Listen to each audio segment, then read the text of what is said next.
ಅಲ್ಲಿ ಕೆಲವು ಅಸಹನೀಯವಾಗಿರತಕ್ಕಂಥ ಕೆಲವು ಘಟನೆಗಳನ್ನು ನಾವು ಕಾಣ್ತಾ ಇದ್ದೇವೆ, ಕೇಳ್ತಾ ಇದ್ದೇವೆ. ಏನು, ನಾವು ಯಾವ ಗೋವುಗಳನ್ನು, ಗೋವೃಷಭಗಳನ್ನು ನಿತ್ಯ ಪೂಜಿಸ್ತಾ ಇದ್ದೇವೆ, ಆ ಗೋವುಗಳ ಮೇಲೆ, ಗೋವೃಷಗಳ ಮೇಲೆ ಆಕ್ರಮಣ. ಅದೂ ಎಲ್ಲಿ? ನಂಜನಗೂಡಿನಲ್ಲಿ ನಂಜುಂಡೇಶ್ವರನ ಸನ್ನಿಧಾನದಲ್ಲಿ ಆಗ್ತಾ ಇದೆ. ಅಲ್ಲಿ ಇಂತಹ ದುರ್ಘಟನೆಗಳು ಮರುಕಳಿಸ್ತಾ ಇದ್ದಾವೆ. ನಾವು ಸರಕಾರಕ್ಕೊಂದಿಷ್ಟು ಕೇಳಿಕೊಂಡಾಯಿತು, ಹೇಳಿ ಆಯಿತು, ದೊರೆತನಕ ದೂರು ಅಂತ ಮಾತಿದೆ. ಆದರೆ ಇಷ್ಟಾದರೂ ಕೂಡ ಇದು ಕಡಿಮೆ ಆಗುವ ಲಕ್ಷಣ ಕಾಣ್ತಾ ಇಲ್ಲ. ಅಲ್ಲಲ್ಲಿ ಕಾಲು ಕಡಿಯೋದು, ಹೊಟ್ಟೆ ಬಗೆಯೋದು, ಕೆಚ್ಚಲನ್ನು ಕತ್ತರಿಸೋದು. ಯಾವ ಹಸುವಿನ ಹಾಲನ್ನು ನಾವು ನಿತ್ಯ ಉಂಡು ಬೆಳೀತಾ ಇದ್ದೇವೆ, ಉಣ್ಬೇಕಾದ್ರೆ ಮೊದಲು ನಮ್ಮಲ್ಲಿ ಗೋವುಗಳಿಗೆ ಗ್ರಾಸ ಕೊಟ್ಟು ಆ ಬಳಿಕ ನಾವು ಉಣ್ಬೇಕಂತ. ಭಗವದ್ಗೀತೆ ಒಂದು ಮಾತು, ತೈರ್ದತ್ತಾನ್ ಅಪ್ರದಾಯ ಏಭ್ಯ ಯೋ ಭುಂಕ್ತೆ ಸ್ಥೇನ ಏವ ಸಹ. ಯಾರು ನಮಗೆ ಏನು ನೀಡ್ತಾರೋ ಪ್ರತಿಯಾಗಿ ಅವರಿಗೆ ಅದನ್ನು ಒಪ್ಪಿಸಿ ಸಮರ್ಪಿಸಿ ಆ ಬಳಿಕ ನಾವು ಉಣ್ಬೇಕಂತೆ.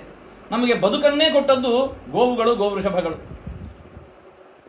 ಹಾಲು, ಮೊಸರು, ಬೆಣ್ಣೆ, ತುಪ್ಪ, ಕಾಫಿ, ಟೀ, ಪೇಡ, ಏನು ಚಾಕೊಲೇಟ್, ಏನು ಬೇಕು ಎಲ್ಲಕ್ಕೂ ಹಾಲು ಮೂಲ.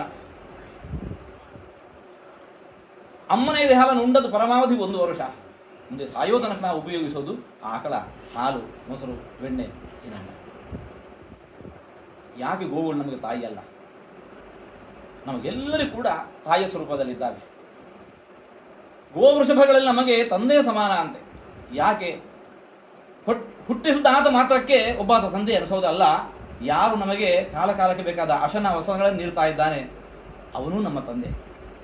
ನಾವುಣ್ಣುವ ಅನ್ನ, ಅಕ್ಕಿ, ಜೋಳ, ಗೋಧಿ, ಯಾವುದೇ ಧಾನ್ಯಗಳು, ದ್ವಿದಳ ಧಾನ್ಯಗಳು, ಸೊಪ್ಪು ತರಕಾರಿಗಳು, ಗೆಡ್ಡೆ ಗೆಣಸುಗಳು ಎಲ್ಲ ಹುಟ್ಟುವುದು ಹೊರದಲ್ಲಿ. ಹೇಗೆ ಹುಟ್ಟಿತು? ಆ ಗೋವೃಷಭಗಳು ಹಾಗೆ ದುಡಿದದ್ದರಿಂದಾಗಿ ಅಲ್ಲಿ ನಾವು ಉಣ್ಣುವ ಅನ್ನ ಹುಡ್ತಾ ಇದೆ.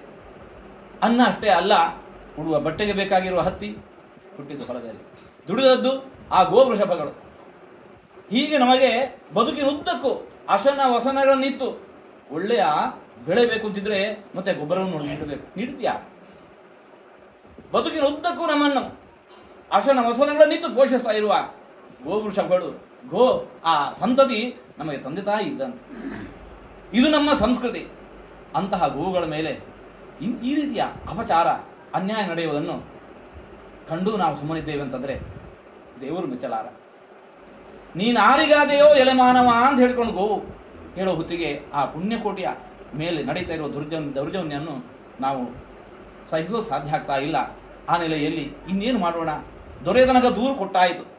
ಕೊನೆಗೆ ಇನ್ನು ದೇವರನ್ನು ನಾವು ಪ್ರಾರ್ಥಿಸಬೇಕು. ನಾವೆಲ್ಲರೂ ಕೂಡ ನಮ್ಮ ಕ್ಷೇತ್ರದಲ್ಲಿ ನಮ್ಮ ಶಿಷ್ಯವರ್ಗಕ್ಕೆ ಹೇಳೋಣ. ಎಲ್ಲರೂ ಕೂಡ ನಮ್ಮಿಂದ ಹೇಗೆ ಸಾಧ್ಯವೋ ಹಾಗೆ ಒಂದು ವಾರಗಳ ತನಕ ಕಡಿಮೆ ಪಕ್ಷ ವಿಷ್ಣು ಸಹಸ್ರನಾಮ ಪಾರಾಯಣ, ಇಲ್ಲ ಶಿವಪಂಚಾಕ್ಷರ ಮಂತ್ರ ಜಪ ಮಾಡಿಕೊಂಡು ಗೋಪಾಲಕೃಷ್ಣ ಅಂತ ಒಂದು ಕಡೆ ನಾವು ಕೃಷ್ಣನ ಪೂಜಿಸುವಾಗ ಗೋಪಾಲಕೃಷ್ಣ ಅಂತ ಪೂಜಿಸ್ತಾ ಇದ್ದೇವೆ. ಮಹರುದ್ರ ದೇವರನ್ನು ಪೂಜಿಸುವಾಗ ನಂದಿವಾಹನ ಅಂತ ಪೂಜಿಸ್ತಾ ಇದ್ದೇವೆ. ಹಾಗಾಗಿ ಆ ಗೋವೃಷಭಗಳು ಯಾರಿಗೂ ಹೊರತಲ್ಲ, ಎಲ್ಲರಿಗೂ ಕೂಡ ನಮಗೆ ಮಾತೃದೇವೋಭವ ಪಿತೃದೇವೋಭವ. ಯಾರು ಮನೆಯ ಹೊರಗಿರುವುದು, ಮನೆಯ ಒಳಗಿರುವವರು ಮಾತ್ರ ಅಲ್ಲ, ಮನೆಯ ಹೊರಗಿರುವ ಗೋವೃಷಭಗಳು ಕೂಡ ನಮಗೆ ತಂದೆ ತಾಯಿಯ ಸ್ವರೂಪದಲ್ಲಿದ್ದಾವೆ. ನಾವು ಮನೆಯೊಳಗೆ ಪ್ರವೇಶ ಮಾಡಬೇಕು ಅಂತಾದರೆ ಮೊದಲು ಗೋವುಗಳ ಪ್ರವೇಶ ಆಗಬೇಕು. ಅಂತಹ ಗೋವುಗಳ ಕುರಿತಾಗಿ ಈ ರೀತಿಯ ಹಿಂಸೆ, ಅನಾಚಾರ ನಡೀತಾ ಇದೆ. ನಾವು ಲೋಕದ ಎಲ್ಲರಿಗೂ ಕೂಡ ದೇವರೇ ಸದ್ಬುದ್ಧಿ ಕೊಡು ಅಂತ ಹೇಳಿಕೊಂಡು ದೇವರಲ್ಲಿ ನಾವು ಪ್ರಾರ್ಥಿಸೋಣ. ಮಹರುದ್ರ ದೇವರು ಮನೋನಿಯಾಮಕರಂತೆ. ತೈಲಧಾರೆಯಂತೆ ಮನಸ್ಸು ಕೊಡು ಹರಿಯಲ್ಲಿ ಶಂಭೋ ಕೈಲಾಸವಾಸ ಗೌರೀಶ ಈಶಾ ಅಂತ ದಾಸರು ಕೂಡ ಆ ಮಹರುದ್ರ ದೇವರನ್ನು ಕೊಂಡಾಡಿದ್ದಾರೆ.